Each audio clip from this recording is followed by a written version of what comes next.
One wrong move, and everyone would destroy him. A single warrior stood alone against 800 enemy soldiers with nothing but a spear in his hand. The men around him looked at him and thought he was crazy. His enemies laughed and mocked him, but as Jashobeam was swinging his spear, the men looked closely at his face and realized he was a complete monster. How did one simple man beat an entire army with only a spear? To understand this, we must go back to the beginning of Jashobeam's story. Israel was in a dangerous time. King Saul was losing control of the kingdom, and he was searching everywhere for David, trying to kill him before he could become the next king. David had no throne, no army, and no safe place to stay. He spent his days hiding in caves and moving from one place to another. Jashobeam arrived at one of these caves late one evening, carrying his own weapons and nothing else. He stepped into the firelight where David's small band of followers sat resting. Jashobeam said only that he had come to fight, and he sat down among them without another word. From the moment he arrived, everyone could see he was different from the rest. He carried a spear that few other men could even lift, let alone use in battle. He trained every day, even in the caves, practicing his strikes against the rock walls. A runner came into camp, breathing hard. They're coming! From the hills! An army! How many? Too many! We must go! The soldiers with David began to gather their weapons at once, checking their positions, watching the distant hills for the first sign of movement. Jashobeam stood among them, quiet, watching the same hills.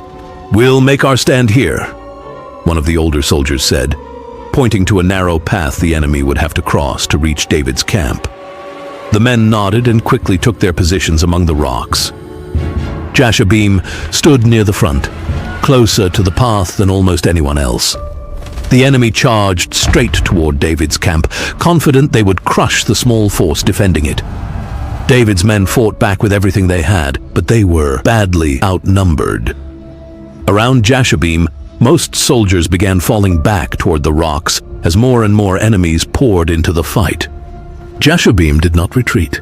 A man next to Jashobeam watched in complete fear and prepared to run away. But he saw that Jashobeam wasn't planning on retreating. The man screamed, Jashobeam, we must retreat! Don't be a fool, it's suicide! But Jashobeam didn't care, and the man ran away from everything. Jashobeam planted his feet and raised his spear, and as the first wave of enemy soldiers reached him, he began to fight. He struck one man down, then turned and struck another, moving constantly, refusing to let any single enemy get behind him. The men around him who had been falling back paused for a moment, some of them turning to see what was happening, seeing one man standing firm while the rest of the line bent backward around him. More enemy soldiers pushed toward him, drawn by the sight of a single warrior refusing to break. Some of them began shouting to one another as they closed in, calling out that surely one man alone could not hold against so many for long, that if they simply kept coming, he would tire and fall like any other soldier eventually would. Jashobeam met each one as they came, his spear moving fast, striking low and then high, never staying still long enough for an enemy blade to find him. The fighting pressed in tighter around him as more soldiers arrived, forming almost a half circle. Jashobeam never looked behind him. He trusted David's men were still holding the line somewhere behind him, so he kept all his attention on the enemies in front of him. The enemy kept coming. Wave after wave pressed toward the spot where Jashobeam stood. Some of the enemy soldiers, seeing so many of their own men fall in that one place, began shouting to each other, trying to organize a stronger push against him. Jashobeam's arms grew heavy as the fighting stretched on, but he did not slow his pace. Sweat ran down his face, and his breathing came harder. With every passing exchange, he fought without pausing to rest, without stepping back even once to catch his breath. After a while, Jashobeam really started to feel the exhaustion. Enemies came at him multiple times again, but it all made him more tired. Jashobeam started doubting whether he could truly beat them or not.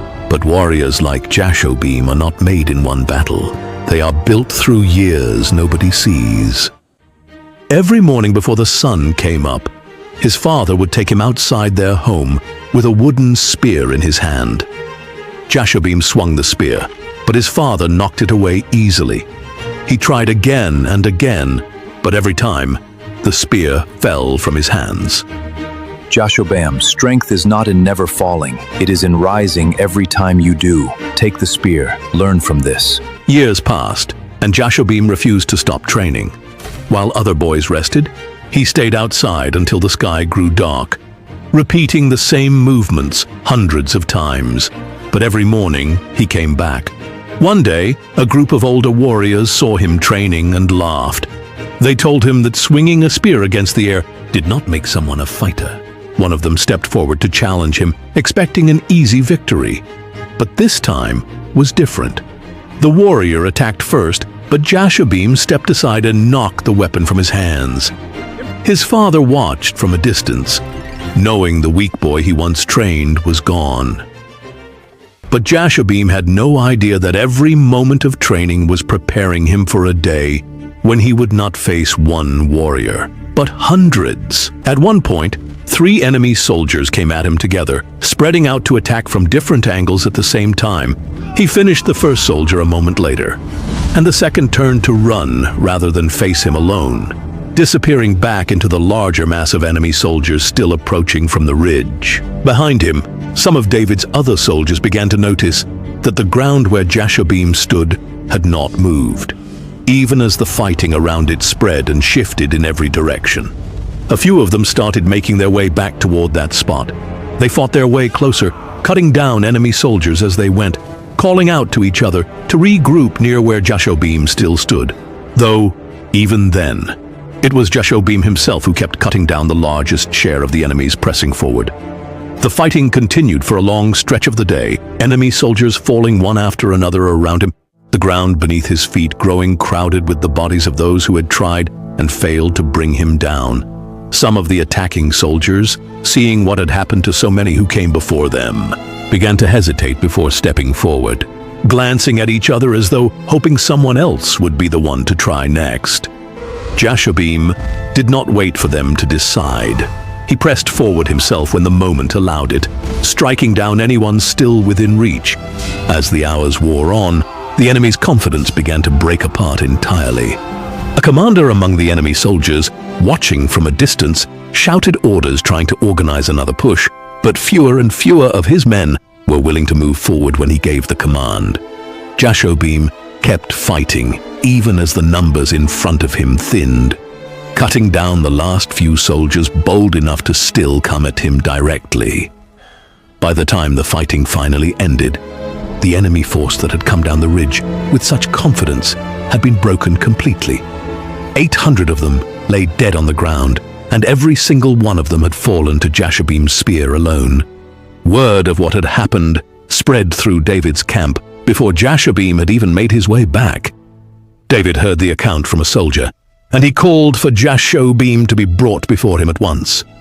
When Jashobeam stood in front of David, still carrying the marks of the battle on his arms and his armor, the men around them were already talking quietly among themselves about what rank a warrior like this deserved among David's growing band of fighters. There was no question in anyone's mind, and no one argued against it. From that day forward, Jashobeam was named Chief of the Three, placed above every other warrior in David's army, brought more battles, more narrow escapes, more nights spent hiding from Saul's soldiers in the hills and wilderness of the land. Through all of it, Jashobeam remained close to David. But while he continued fighting beside David, a much larger war was happening elsewhere. The Philistines gathered their armies and marched against Israel, forcing Saul to lead his soldiers into battle. But the fight quickly turned against him. The Israelite army was overwhelmed. Saul's sons were struck down. Jashobeam watched David finally sit on the throne of Israel. But becoming king did not mean David's battles were over. The enemies around Israel were still waiting, and the small group of warriors who protected David in the caves now had to protect an entire kingdom. David began building a real army, and he needed men he could trust to lead it. He needed strong and loyal men, and, among all of them, Jashobeam stood first. David placed him over the 1st Division of Israel's army, giving him command over 24,000 soldiers. Every month, different divisions of soldiers were responsible for protecting the kingdom, and Jashobeam commanded the first group called to serve.